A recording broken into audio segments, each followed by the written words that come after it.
Gracias al humor, Miguel de Cervantes convirtió en amorío, escarceo y aventura el eterno conflicto entre comedia y tragedia, pues como leemos en el Quijote, la buena ironía lo deja a uno alegre con las burlas, enseñado con las veras, admirado de los sucesos, discreto con las razones, advertido con los embustes, sagaz con los ejemplos, airado contra el vicio y enamorado de la virtud.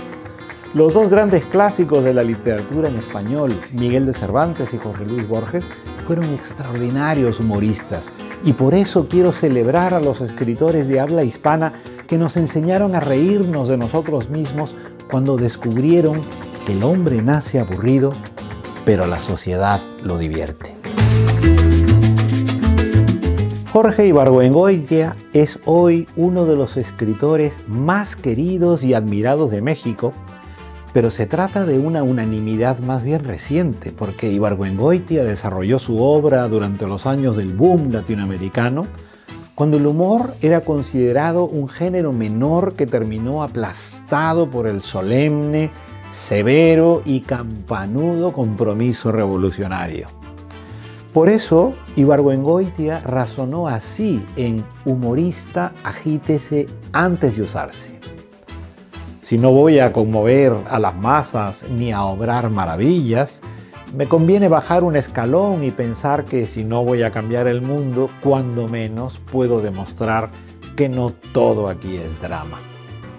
Como se puede apreciar, el verdadero drama era personal, pues Ibargüengoitia era consciente de la conmiseración e indiferencia con que lo leían los plúmbeos guardianes de la literatura comprometida. Sin embargo,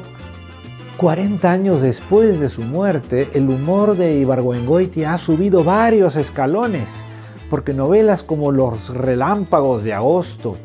Maten al león, Estas ruinas que ves, Las muertas, Dos crímenes o Los conspiradores resultaron más eficaces que la novela más comprometida para denunciar o ridiculizar la corrupción, el clientelismo, la incompetencia y los atropellos del poder a lo largo del siglo XX mexicano.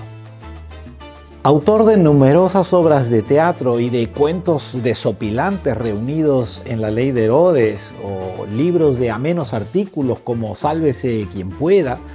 la obra periodística de Ibargüengoitia fue compilada tras su muerte por Guillermo Sheridan, quien ha publicado títulos unitarios y deliciosos como Instrucciones para vivir en México, ¿Olvida usted su equipaje?,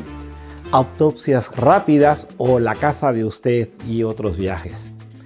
Por fortuna, el risueño legado de Ibargüengoitia sigue vivo y lozano gracias a escritores como Juan Villoro, quien compiló para la editorial Reino de Redonda de Javier Marías una maravillosa antología que tituló Revolución en el Jardín. Envidio a quienes no han leído todavía a Ibargüengoitia, pues les aguarda el incomparable placer de leerlo por primera vez.